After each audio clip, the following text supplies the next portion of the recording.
friends, welcome to Secret of Samayal. இன்னைக்கு நம்ம பார்க்க போறது ரொம்ப வித்தியாசமான ஒரு ரெசிபி. இது வந்துட்டு fried ice cream. இந்த சூப்பரான fried ice cream எப்படி செய்யலாம் அப்படினு பார்க்கலாம் வாங்க. இது vanilla ice cream. இந்த மாதிரி ஒரு கவர் எடுத்து வச்சுக்கோங்க. இந்த மாதிரி ஒரு ஷீட்டோ இல்ல பட்டர் ஷீட்டோ ஏதாவது எடுத்து வச்சுக்கோங்க. இப்போ இந்த கரண்டியை வந்துட்டு இந்த மாதிரி லைட்டா சூடா இருக்கிற தண்ணியில இப்படி நனைச்சிட்டு இதுல இருந்து நம்ம ஸ்கூப் பண்ணி எடுக்க போறோம். நல்லா உருண்டையா வர மாதிரி ஒரு ஸ்கூப் எடுத்துக்கோங்க.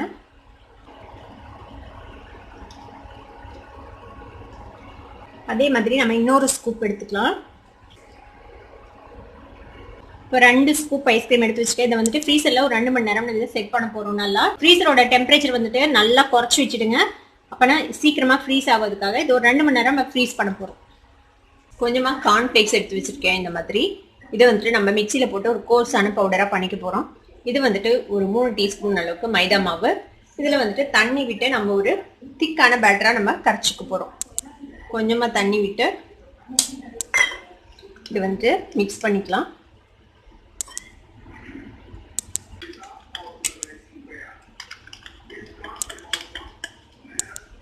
இது மாதிரி ஓரளவுக்கு நல்ல திக்கான பேட்டரா இந்த மாதிரி பண்ணி வச்சுக்கோங்க. இது இருக்கட்டும். இதை நான் மிக்சியில போட்டு பவுடர் பண்ணிட்டு வரேன். இது மாதிரி ஒரு கோர்ஸான பவுடரா பொடிச்சு எடுத்துக்கோங்க கார்ன்ஃபிளேக்ஸை. இப்போ நான் ஃப்ரீசரில் வச்ச ஐஸ்கிரீம் எடுத்துகிட்டு வரேன். 2 மணி நேரம் ஆச்சு. 2 ஸ்கூப் நம்ம வச்சோம். ஒரே ஒரு ஸ்கூப் மட்டும் நான் இப்போ எடுத்துகிட்டு வரேன் வெளியில. இப்போ ஒரு ஸ்கூப் நான் எடுத்துகிட்டு வந்துட்டேன். இப்போ இது என்ன பண்ணலான்னா இந்த மைதா மாவு கலவையில் இதை டிப் பண்ணி இதை வந்துட்டு இந்த கார்ன்ஃபிளேக்ஸில் நல்லா பரட்டிடலாம்.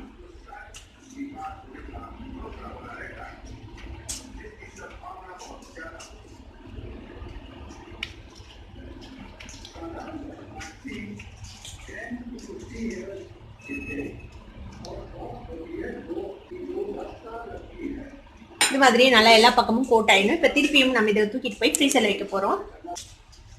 இன்னொரு ஸ்கூப்பையும் அதே மாதிரி நம்ம ரெடி பண்ணிக்கலாம். அதே மாதிரி மைதால டிப் பண்ணி இது எல்லாமே ஃபாஸ்டா செய்யணும். அப்பதான் வந்துட்டு உங்களுக்கு மெல்ட் ஆகாது ஐஸ்கிரீம். திருப்பி இதில் டிப் பண்ணி நல்லா பரட்டிடுங்க. பாருங்க இந்த மாதிரி உருட்டியாச்சு. இதையும் கொண்டு நான் ஃப்ரீசர்ல வச்சிட போனேன். திருப்பியும் இதை வந்துட்டு ஒரு 2 மணி நேரம் நம்ம ஃப்ரீஸ் பண்ண போறோம். திருப்பியும் இப்போ நம்ம வந்துட்டு அந்த ஐஸ்கிரீம் மேல கோட்டிங் கொடுத்து ஃப்ரீசர்ல வச்சு 2 மணி நேரம் ஆச்சு. இப்போ அதை ஃப்ரீசர்ல இருந்து வெளியில் எடுக்கிறதுக்கு முன்னாடி நம்ம எண்ணெயை வந்துட்டு சுட வச்சுக்கணும். எண்ணெய் சூடானதுக்கு அப்புறம் நம்ம வந்து இந்த எண்ணெய்க்குள்ள போட போற சமயத்துல தான் அதை ஃப்ரீசர்ல இருந்து வெளில எடுக்கணும். எண்ணெய் சூடாகட்டும், அது வரைக்கும் வெயிட் பண்ணணும். இப்போ எண்ணெய் சூடாயிடுச்சு. நான் வந்துட்டு ஃப்ரீசர்ல வச்ச ஐஸ்கிரீம் எடுத்துட்டு வந்துட்டேன். இப்போ வந்துட்டு இதை போட்டு நம்ம ஜஸ்ட் ஒரு ஃபிளாஷ் ஃப்ரை மாதிரி பண்ணி எடுக்க போறோம்.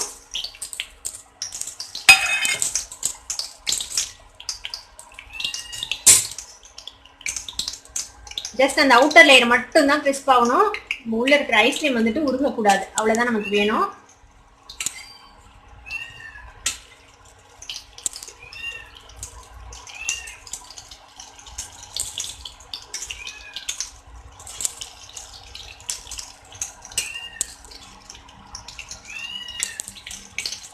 இது உடனே ஃப்ரை ஆயிடும். எண்ணெய் நல்லா சூடா இருக்கு. அவ்வளவுதான், நம்மளோட ஐஸ்கிரீம் ஃப்ரை ஆயிடுச்சு. எடுத்துடலாம்.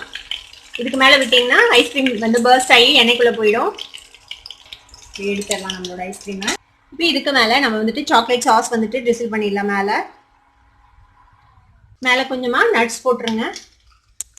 அவ்வளவுதான், நம்மளோட சூப்பரான ஃப்ரைட் ஐஸ்கிரீம் ரெடி ஆயிடுச்சு. இந்த சூப்பரான ஃப்ரைட் ஐஸ்கிரீமை நீங்களும் ட்ரை பண்ணி பாருங்க. ட்ரை பண்ணி பார்த்துட்டு எப்படி இருந்தது அப்படின்னு எனக்கு கமெண்ட்ஸ்ல ஃபீட்பேக் கொடுங்க. இந்த வீடியோ உங்களுக்கு பிடிச்சிருந்தா சப்ஸ்கிரைப் பண்ணுங்க. பக்கத்துல இருக்க பெல் ஐகானை கிளிக் பண்ணுங்க. அப்பதான் என்னோட நோட்டிஃபிகேஷன் உங்களுக்கு வந்து சேரும். லைக் பண்ணுங்க, ஷேர் பண்ணுங்க. Thank you for watching this video viewers. Bye bye.